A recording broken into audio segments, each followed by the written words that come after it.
Good afternoon, everyone. My name is Rogelio Delgado. I am also Senior Airman Delgado with the 50th NWS. Today I'm going to be going over the Traveler Advice of Payment with you. What is it? It is an itemized receipt of all expenses paid to the traveler during their TDY. Who is it for? It's for the traveler, and it is for your responsibility to make sure that you're getting paid accurately with your expenses, per diem, and other entitlements. Who has access to the AOP? Both the member and the local finance office have access to it. The member has access via MyPay. Here no one else can access it. MyPay will display the AOP for 6 months. After that, MyPay will go ahead and kick it off. After that, you can go ahead and access it through the local finance office, who will use the RTS reports to go ahead and give you that information if you request it. Please note that DFAST does not process AOPs for the Air Force Reserve. If you see any information to communicate with them, please disregard. Like I said, if it's been under 6 months, please use MyPay or submit a ticket with the local finance office. Requesting an AOP after 6 months have elapsed. Again, this is just for when it's no longer on MyPay. The member will submit a ticket via the 433rd Air Wing SharePoint to request a copy of their AOP. Please allow 3 to 5 days processing time to get back to you. Secondly, the member may also contact the 960th CW Cyberblock Manager, Master Sergeant Beelman, at 210-671-6660. Please note that this is just a temporary option. Once she gets off of orders, she will no longer be able to access your AOPs, and you will just have to submit a ticket via the 433rd AW SharePoint. We'll be going over that kind of information later on during the video, and we'll also be looking at how to verify per diem rates for a TDY. So first off, we're going to go ahead and go to MyPay. Here you have the Air Force portal. I'm sure most of you are familiar how to get here, so we're just going to go straight into it. In the middle of the screen, you're going to be able to see quick links. You're going to scroll down to Finance and Travel. Here you have it. Under this column close to the bottom, you'll be able to click on MyPay or use the search bar to go into MyPay. Once you click on it, it's going to bring you to the login screen where you'll be able to log in using your username and password or your CAC. For purposes of the video, I went ahead and skipped to the DOT consent part of the logging in process. Once you're here, you're just going to agree to the terms and user agreement. You'll be able to see the familiar MyPay home screen. On the left, you'll see the statements column and the leave and earnings statements. You can kind of use this as a point of reference to go to the AOP. In the same column, second from the bottom, you'll be able to see the Traveler Voucher Advice of Payment. You're going to click on this to go ahead and locate your AOP. It'll display your AOPs for the past 6 months, and you'll be able to see various information about your voucher. To verify if it's the correct AOP that you're looking for, I recommend looking at the travel order number and the date paid. The travel order number you'll be able to locate on your 938 or your official orders in box 32. Reference this to make sure that you're looking at the correct AOP. Also, more than likely, you're going to be looking at the most recently paid voucher, so that might also be helpful in having you locate the correct one. After you figure out which one is the correct AOP, you're going to click View PDF. For purposes of this video, I'm going to use an AOP that's scrubbed of PII. A PDF like this one is going to pop up for you.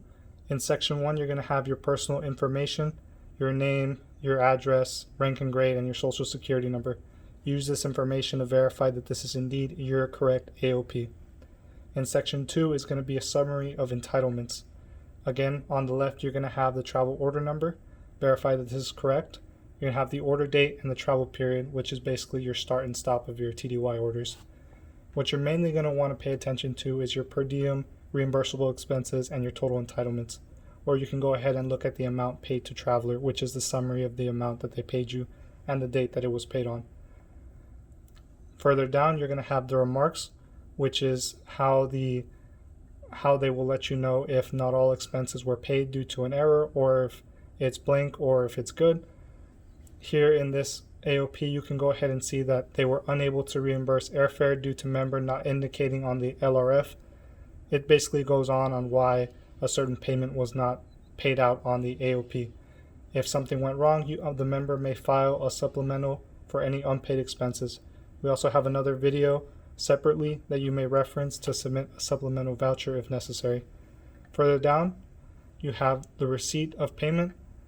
You have the location on the left, the date that it is paying out for, the meals and incidental expenses, and the lodging, and the total amount being paid. You use this sheet to kind of reference that all your payments were correct. Like for example, here at Lackland, your meals and incidentals off base would be $64, and the lodging that this member was used at the TDY location costed $60. So they went ahead and reimbursed that expense. You're going to want to go down your whole receipt and make sure the locations, the per diem for the location, and the lodging that you used to stay in that location is paid out. If you come up with an issue, just make sure to go to the supplemental voucher. Please note that the meals and incidental expenses here, this column, can vary differently if you're staying on base, off base, and a location. Again, we're going to be going over a little bit later how to verify your per diem off base.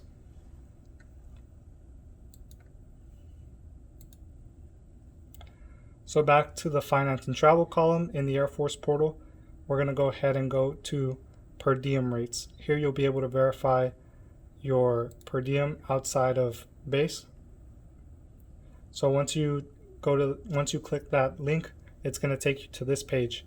On the right side of the page, you're going to see this little box, quick links and resources. You're going to click on the first link, per diem rates query, and it's going to take you to this page. Here you'll be able to see any updates that they've made, and you're also able to see the summary of changes. For this video, we're going to use Lackland as an example. So Lackland is in Texas, so I'm going to go ahead and scroll down to Texas. I'm going to make sure that we're indeed in the correct fiscal year and make sure these two boxes are checked. In this next page that it pulls up, you're going to be able to see all locations for Texas. Kind of as an easier way to search something up, I'm going to go ahead and press Control F, and it's going to take me down to Lackland Air Force Base. Now remember, at the top, it's going to show you all the information you need, such as location, county, season, max lodging, local meals, incidentals, per diem, all that stuff.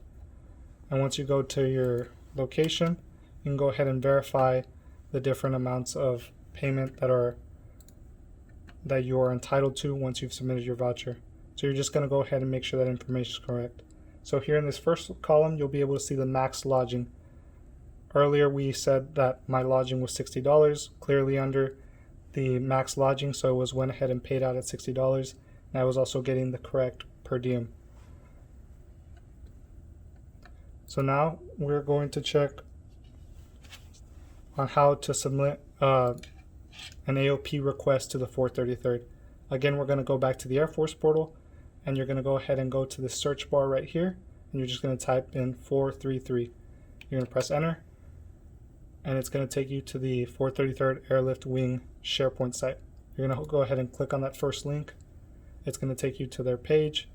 Under Wing Staff, you'll be able to see 433rd AWFM. You're going to hold over it, go over to the next column on the right, and you're going to click on Submit Travel Ticket.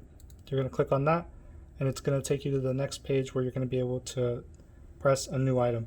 So here, you're just going to make sure to want to press New Item, and you'll be able to put your inquiry.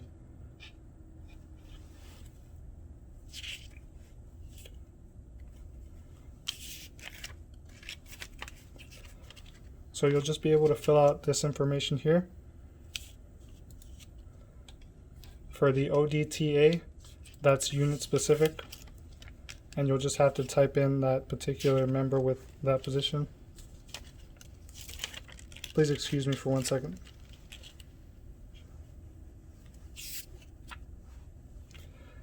Just recall that ODTA stands for your Organizational Defense Travel Administrator. For this example, I'm going to use the 960th CW Tech Sergeant Arriaga. So I'm going to type in his name here. I'm going to go ahead and look for his name.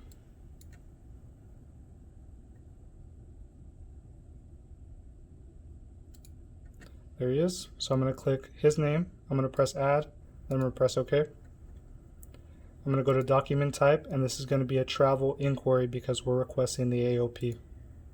I'm going to type in my own name. You would type in yours. I'm going to go to my unit. Then I'm going to type in the description, travel inquiry AOP. And I'm also going to submit my travel order number so that way they can search it up. After you put that in, you're going to press save, and just remember it's going to take about 3 to 5 days for processing. After that, that's about it. Thank you for joining me. Again, my name was Senior Airman Delgado of the 50th NWS. I appreciate your time.